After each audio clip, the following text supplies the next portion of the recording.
Close your eyes and picture the Sahara. Now erase everything you think you know about it. Erase the sand. Erase the heat. Erase the silence. Because 14,000 years ago, the driest place on Earth was not a desert at all. It was green. It had lakes. It had rivers. It had hippos wallowing in mud that no longer exists, crocodiles gliding through water that vanished without a trace, giraffes moving across grasslands where today there is nothing but bone-dry rock for hundreds of miles in every direction. And it rained. Not for a season. Not for a year. For 10,000 years. Somewhere beneath that endless sky, human beings were trying to survive a version of rain most of us can barely imagine: rain, with no forecast, no end date, no mercy. And the question we almost never ask is the one that actually matters. How do you survive an apocalypse of water when you have no roof, no boots, no umbrella, and no idea if the sky will ever clear again? The answer is stranger, darker, and more human than you think. We like to imagine our ancestors as fragile, huddled, shivering, waiting for nature to stop punishing them. But the deeper you dig into the record, the more that image falls apart. Because rain, the same force that can kill a human being in a matter of hours, is also the exact force that built the first great civilizations on Earth. This isn't a story about survival against the odds. It's a story about humans who looked at the most relentless, uncontrollable force in nature, and quietly, patiently, learned to live inside it. But before we get to the civilizations, we need to understand the one thing that makes rain so much more dangerous than it looks. It isn't the water. It's what the water does to you when no one's watching. The silent killer. Here is the part almost nobody knows. Rain doesn't usually kill through drowning. It kills through something quieter. Something that creeps in slowly enough that most people don't notice until it's already too late. Hypothermia. Wet skin loses heat far faster than dry skin, because water pulls warmth off the body at a rate air simply cannot match. A human being can survive brutally cold air as long as they stay dry. But take that same person, soak them through, in the exact same temperature, and their body can begin shutting down in a matter of hours. Not days. Hours. This means the very first war our ancestors had to fight against the rain wasn't a war against getting wet. It was a war against staying wet, and they fought it with something far more sophisticated than the lazy image of a caveman wrapped in a random pelt. The forgotten engineering. Ancient humans didn't just wear animal skins. They engineered them. Hides were scraped, stretched, cured. A slow, deliberate multi-step process refined over generations. Worn one way, the outer layer shed water almost like feathers on a duck. Worn the other way, the inner layer trapped warm air directly against the skin. Some cultures went further. They rubbed rendered animal fat into the leather, again and again, day after day, creating one of the earliest waterproofing treatments in human history. This wasn't luck. This wasn't a lucky discovery made once and forgotten. This was knowledge. Tested, refined, and passed down through generation after generation. Knowledge about which animals produce the best hides, how to cure them, how to stitch a seam so tightly that not even driving rain could find its way through. And clothing was only the first layer of defense. The second layer was shelter. And what humans built to survive the rain is far stranger, and far more advanced, than anything you were taught in school. Building above the water. Caves were the obvious answer wherever geology allowed it. A roof already carved by time itself, thick enough to defeat any storm. But where there were no caves, ancient builders didn't improvise. They engineered steep thatched roofs, layered like shingles, channeling water downward before it could ever soak through. Not decoration. Physics. And then something even stranger. In wildly different corners of the world, with no contact between them, completely unrelated cultures arrived at the exact same terrifying solution to the exact same problem. They lifted their homes off the ground. Stilt houses in Southeast Asia, pile dwellings above the lakes of prehistoric Europe. Different continents, different centuries, different people who never once met each other. Yet they landed on the same idea, because the logic is inescapable once the water starts rising around you. If you cannot stop the flood, you build above where it's going to end up. But none of this, the clothing, the shelters, the drainage channels dug by hand, prepares you for what happened next. Because somewhere in the middle of all this endless rain, something almost impossible occurred. An entire desert disappeared. The Green Sahara core reveal. Roughly 14,500 years ago, the African monsoon shifted violently north, and the driest place on the planet became one of the wettest. Lakes bloomed across open desert. Rivers cut through land that is now nothing but dunes. Savanna spread across territory that today can barely sustain a single blade of desert scrub. And then, painted onto rock walls scattered across this transformed landscape, first discovered by a German explorer crossing the region by caravan in the 1800s, something no modern visitor to the Sahara could ever believe.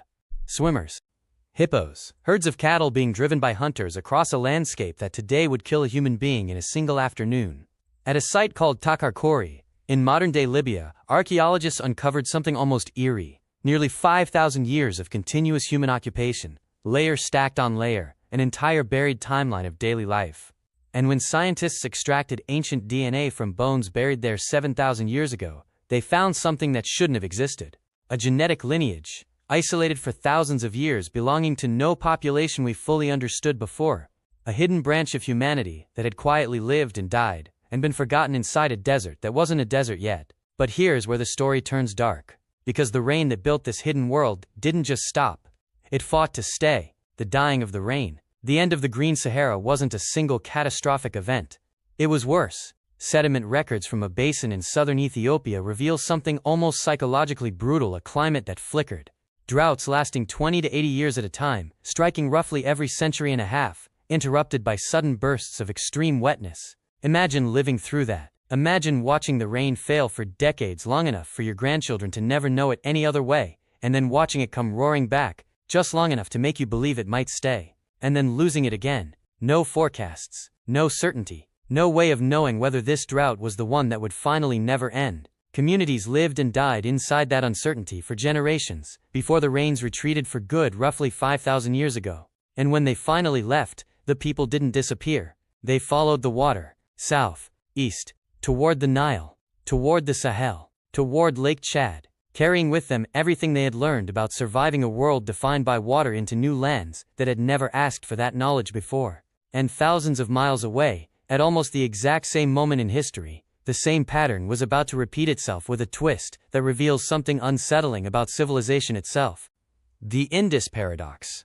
Around 4,500 years ago, in the Indus River Valley, strong and reliable monsoon rains fed the floodplains that supported the Harappan civilization cities, with organized planning and sanitation systems that rivaled anything else being built anywhere on Earth at that time. Meanwhile, further south on the Indian Peninsula, an entirely different way of life flourished. Hunter-gatherers who never needed permanent settlements at all because the rain-fed abundance around them provided everything, effortlessly, without demanding a single field be planted. Then the monsoon weakened, and the entire balance of the region inverted. The Harappans' great cities, built entirely on the assumption that the rain would keep arriving on schedule, began to empty out, abandoned in favor of smaller settlements near whatever water remained reliable. And the hunter-gatherers to the south, who had never needed agriculture, were forced into it for the very first time, pushed by drought into a way of life they had spent centuries successfully avoiding. One civilization collapsed because the rain it depended on vanished. Another was born because the ease it depended on vanished at almost the exact same moment, which raises the question sitting quietly underneath this entire story. If rain can decide whether a civilization rises or falls, how much of human history has actually been written by something we never controlled at all? The hidden reservoir deepening the mystery. There's one more piece to this puzzle, and it's the piece almost no one talks about. Groundwater. In East Africa's Rift Valley, the so-called cradle of humanity, where our species evolved across roughly 5 million years, researchers discovered something quietly extraordinary. Certain types of rock don't just let rain pass through them. They store it. Slowly, patiently, releasing it back out over years, even decades, long after the rain that fed them has stopped falling on the surface. Which means our ancestors weren't only at the mercy of whatever happened to fall from the sky in any given month. Some of them were living, quite literally, on top of hidden reservoirs, buffers, built by geology itself, smoothing out droughts that should have killed them. Survival, it turns out, was never only about human cleverness. Sometimes it was about which patch of ground you happened to be standing on. The flood paradox. And then there's the final twist. The one that flips everything we've said so far. Because for some civilizations, the danger was never the absence of rain. It was too much of it arriving all at once. The earliest known systematic flood management strategies date back roughly to 7,600 BC, long before Egypt, long before Mesopotamia, before almost anything we consider ancient even existed.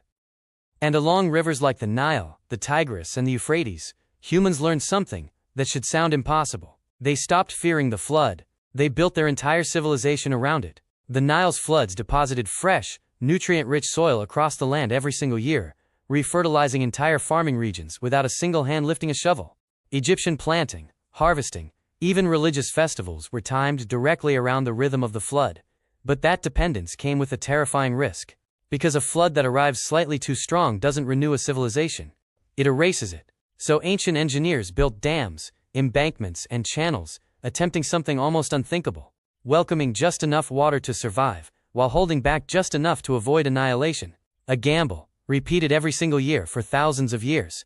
So step back for a moment. Look at the whole picture. An entire desert that used to be a jungle. A hidden human lineage erased so completely from the landscape that we only know it existed because of bones buried in a cave. Two civilizations, born and destroyed by the same weakening rain, thousands of miles apart, at almost the same moment in history.